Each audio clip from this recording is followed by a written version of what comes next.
Assalamualaikum warahmatullahi wabarakatuh. Berjumpa kembali dengan Eko Dharma Putra Bonklah. Terima kasih teman-teman support, like, komen, dan subscribe. Terima kasih banyak. Baiklah teman-teman, pada kesempatan kali ini saya merawat bonsai kelapa teman-teman ya. Ini malam tadi teman-teman ya. Malam tadi iseng-iseng saya ingin melihat perkembangan akar teman-teman ya. Karena ini sudah 6 bulan belum pernah saya cek akarnya, dan malam tadi saya membuka ground. Ini awalnya di ground polybag ya teman-teman ya, di ground polybag. Ini juga bahan bonsai kelapa ini sudah saya buat konten saat mulai dari tunas teman-teman ya. Mulai dari tunas baru saya dapatkan sekitar berdaun 1 ataupun 2, dan ini alhamdulillah sudah seperti ini sekarang teman-teman ya. Kurang lebih umurnya berkisaran 1,5 tahun, kurang sedikit teman-teman ya. Nanti akan saya posting teman-teman, saya cari nanti konten saat dia dibuat dari awal teman-teman. Dan ini beberapa waktu lalu saya perlahan membuka sabut-sabut ini teman-teman ya, setelah saya rasa cukup lapuk. Dan ini masih saya tinggalkan sedikit di bawah teman-teman ya, untuk menjaga agar pangkal batok ini tidak stres dan menjaga dia habis normal teman-teman ya, sebelum dia kita lepas batok. Ataupun ini bisa kita program dengan batok permanen teman-teman ya, tanpa tempelan teman-teman ya.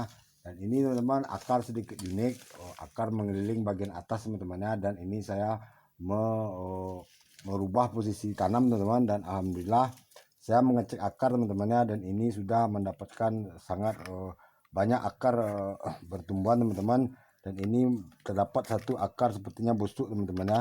Ini busuk, sepertinya ini sudah pernah saya potong teman-teman ya, sepertinya saat pertama kali membuat bonsai ini on rock teman-teman ya. Dan inilah teman-teman, ini pasca malam tadi saya buka ground, saya tidak mendapatkan akar yang busuk teman-teman ya. Hanya ini saya mendapatkan akar-akar serabut yang sudah mulai menua seperti ini teman. Ini akar serabut yang mengiring teman.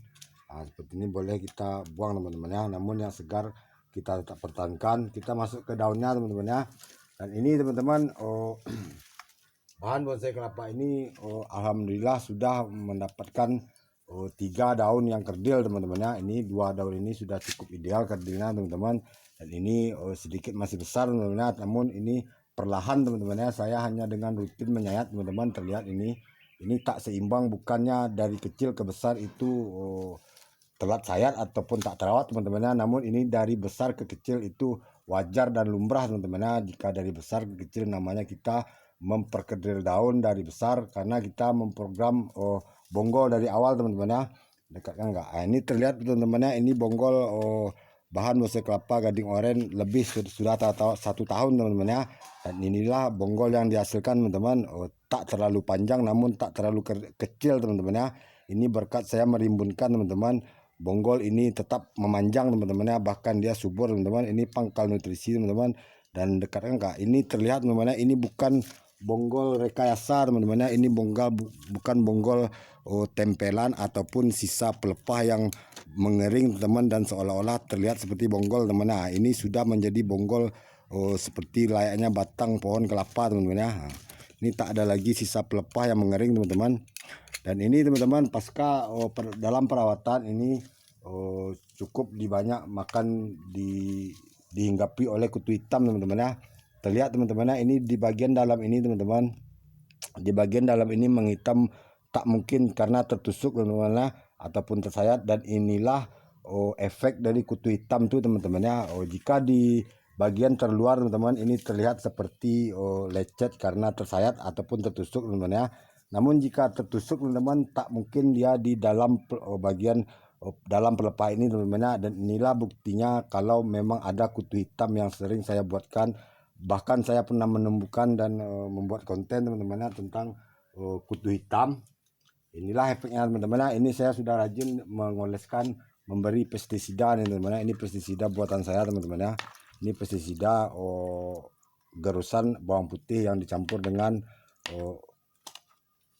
sabun pencuci piring teman-teman. Oke teman-teman, sepertinya kita sudah bisa mempruning ini teman-teman ya, untuk menghasilkan bonggol, program bonggol. Dan ini kita sudah mendapatkan 3 daun yang untuk kita tinggalkan teman-teman ya, yang sudah lumayan kecil teman-teman ya.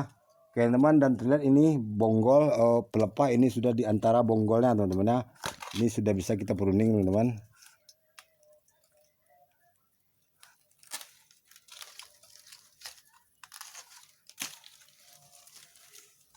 Teman-teman, kita pruning saja nih teman-teman ya. Karena daun-daun sudah banyak rusak teman-teman ya. Pelepah banyak rusak karena kutu hitam teman-teman ya. Karena hama. Ini kita pruning saja teman-teman ya. Dan ini pun sudah patah teman-teman. Dan pruning seperti ini teman, tak lama teman-teman ya. Ini hanya beberapa hari kita sudah mendapatkan batang teman-teman ya. Inilah pruning yang efektif teman-teman ya. Pruning ini tak lama sisa pruning kita sudah menjadi batang teman-teman. Oke teman, kita lihat berapa lagi daun yang akan kita buang. Nah ini teman-teman.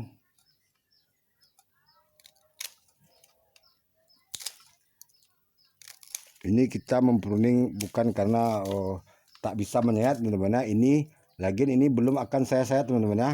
Ini sekitar 4 hari yang lalu baru saya buang pelapis di atas ini. Dan ini jika kita buang sekarang teman-teman, maka daun yang termuda ini teman-teman akan sedikit lebih pendek pelepahnya teman-teman ya. Terlihat teman-teman ya. Kita menunggu teman-teman hingga daun yang terbaru ini sama seimbang dengan pelepah yang ada, 2 pelepah ini teman-teman. Namun ini sudah masih sedikit besar teman-teman, ini masih terlalu besar karena dari program awal teman-teman ya, kita memprogram bonggol dan tak langsung mengecilkan daun teman-teman ya. Dan sekarang daun sudah kecil karena kita sudah mendapatkan batang teman-teman ya. Nah, ini kita mempruning sekitar 5 daun teman-teman ya. 1, 2, 3, 4, 5 ya, betul teman-teman. Ini kita mempruning ada 5 daun, kita pruning. Dan pasca pruning teman-teman tak terlalu kesepian daun teman-teman ya. Kita tinggalkan 3 daun teman-teman ya, karena ini bolehlah teman-teman ya, pelepah sama seimbang. Kita tinggalkan 3 daun dan ini kita kontrol teman-teman ya. Jika kita ingin lebih kecil teman-teman daripada ukuran sekarang, ini sudah bisa kita buang. Namun saya masih ingin menunggu agar pelepah baru ini seimbang dengan pelepah yang 2 pelepah yang ada ini teman-teman ya. Untuk itu kita imbangkan teman-teman ya. Dan ini untuk sementara karena baru di pruning sedikit culun teman-teman ya, karena hanya menyisakan 3 daun. Namun ini kita mempruning bukan karena tak bisa menyayat teman-teman ya. Namun ini memang karena kita sudah mendapatkan daun yang kerdil, yang kecil. Untuk itu kita mempertahankan sekarang teman-teman, kita pertahankan kecilnya agar tetap seimbang ke depan teman-teman ya, jangan sampai membesar teman-teman ya. Jika kita memprogram daun dari besar ke kecil itu wajar teman-teman ya, karena sebelum kita mendapatkan daun kerdil alangkah lebih baik kita mendapatkan bonggol yang cukup mumpuni teman-teman ya. Ini bukan bonggol sisa pruning 1212 teman-teman ya, terlihat ini tak ada lagi sisa pelepah yang mengering teman-teman ya. Dan terlihat teman-teman bahan ini masih muda, terlihat pangkal ujung batang ini masih berwarna oranye teman-teman ya, masih segar. Ini terlihat bahan bonsai kelapa ini masihlah orok teman-teman ya, masih tunas teman-teman, masih muda. Ini belum 1,5 tahun teman-teman ya.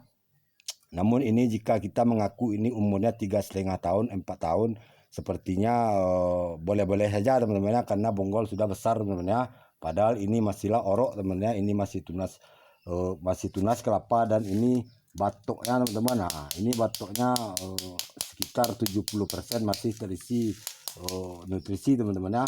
Dan kita rawat tetap akar ini teman-teman, tetap kita ground. Setelah ini akan kembali saya ground. Ini groundnya saya buka malam tadi teman-teman, karena saya tak mengedit video agar menghemat durasi. Oke teman-teman, kita kembali ke bonggolnya, kita rapi-rapikan sedikit teman-teman. Ini pernah saya buatkan konten tentang pruning tanpa menyisakan sisa potongan pelepah teman-teman ya.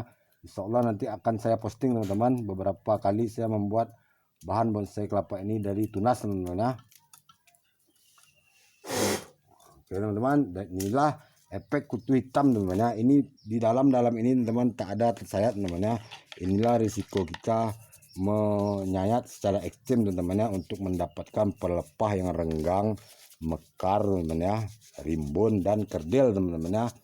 Namun kerdil relatif teman-teman ya, jika kita langsung mengkerdilkan daun dari dini, itu sangat berisiko teman-teman ya. Ada baiknya kita membesarkan terlebih dahulu batang, memperkuat akar, baru setelah itu kita memperkerdil daun teman-teman ya. Ini bagian dari pestisida teman-teman ya, untuk membasmi kutu putih dan kutu hitam terutama teman-teman ya. Oke teman-teman, berhubung durasi saya cukupkan sampai di sini. Terima kasih, support, like, comment, dan subscribe. Sampai bertemu lagi pada konten selanjutnya. Assalamualaikum warahmatullahi wabarakatuh.